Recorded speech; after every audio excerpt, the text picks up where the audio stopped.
क्या कहेंगे? मैं समझती हूँ जब इंडिया का गठबंधन हुआ था तो सबसे ज्यादा अगर कोई परेशान था उस समय तो भाजपा थी, और जहाँ पे हर जगह गवर्नमेंट ऑफ इंडिया लिखा जाता था तो गवर्नमेंट ऑफ इंडिया बोलने में भी हिचकिचा रही थी। तो मैं समझती हूँ इंडिया गठबंधन जो है बहुत ही मजबूती के साथ पूरे देश में चुनाव लड़ रहे हैं और कट्टरता से लड़ रहे हैं, और मुझे खुशी इस बात की है कि लोगों का समर्थन लगातार इंडिया गठबंधन को मिल रहा है। और जिन प्रदेशों में रीजनल पार्टीज हैं, क्षेत्रीय दल हैं, उन प्रदेशों में लोगों का समर्थन उन क्षेत्रीय पार्टियों को भी मिल रहा है लगातार। मोदी जी लगातार यूपी में रैलियां कर रहे हैं। अभी इंडिया गठबंधन ने अपनी यूपी के फर्स्ट फेज, सेकंड फेज के लिए भी कोई पहले एक भी रैली नहीं हुई, क्या कहेंगे? हिंदुइज्म में बहुत बड़ी कहावत है कि प्राण जाए मगर वचन न जाए, और जहां भाजपा की सरकार आई थी और उन्होंने कहा था कि सबसे पहले 14 लाख रुपए लोगों के अकाउंट में पहुंचेंगे, बात यहां से शुरू करते हैं। उसके बाद कहा था कि 2 करोड़ लोगों की नौकरियां लगेंगी युवाओं की हर प्रति वर्ष। उसके बाद कहा था कि गैस सिलेंडर जो है बहुत सस्ते और मुफ्त मिलेंगे।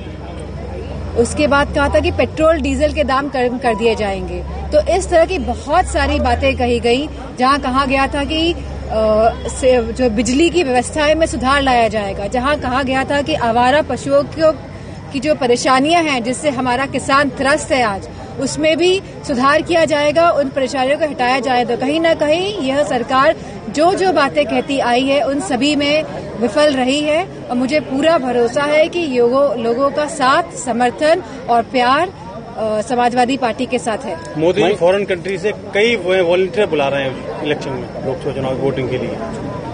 ये उनका वॉलंटियर फॉर विदेश से वॉलंटियर बुला रहे हैं, इंडियन वॉलंटियर भारतीयों को बुलाया जा रहा है इंडिया में, ताकि बीजेपी का प्रचार हो सके। ये उनका डर है। नहीं तो अच्छी बात है कि वो बुला रहे हैं, आना भी चाहिए।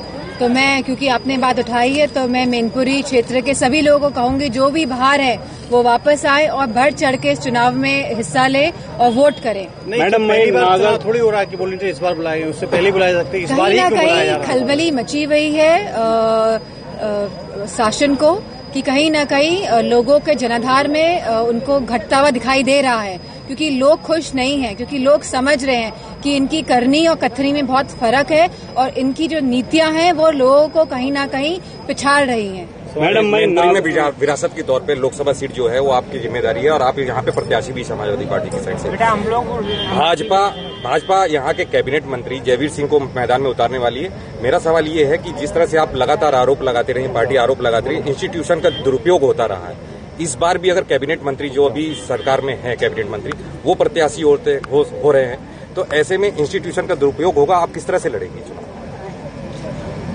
पार्टी पूरी मजबूती के साथ लड़ेगी, क्योंकि इंस्टीट्यूशन का दुरुपयोग कन्नौज में भी किया गया था, मैनपुरी में पिछले चुनाव में किया गया था, और हमारे जितने भी समर्थक हैं, पार्टी के जितने भी नेता हैं और जितने भी हमारे लोग हैं, उन्होंने मजबूती के साथ और बहुत चालाकी से इस शासन के जो प्रभाव है और जो शासन का जो ये सख्त रुख है उसका सामना किया था, और आप देखेंगे कि इस बार का भी जो रिजल्ट रहेगा वो पिछली बार से भी अच्छा रहेगा। अगर जयवीर सिंह प्रत्याशी होते तो मैं समझती हूँ इससे अच्छी कोई बात ही नहीं हो सकती है। सांसद जी, मैनपुरी जो वोटर्स है वो नंबर 1 पे यादव वोटर्स आता है। बीजेपी मोहन यादव को यहाँ चुनाव प्रचार में भेज रही है लोकसभा चुनाव को लेकर, कैसे देखती हैं? मैनपुरी जो पूरा क्षेत्र है ये समाजवादी विचारधारा की भूमि रही है, और मैं समझती हूँ जो विचारधारा यहाँ से निकली वो पूरे प्रदेश में गई, जिसकी वजह से लोगों में समानता आई, संपन्नता आई, और लोगों ने भाजपा पे विश्वास करके उन्हें सरकार में चुना।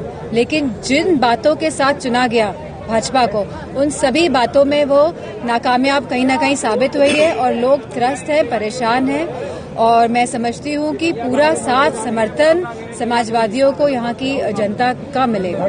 चलिए, ठीक, थैंक यू।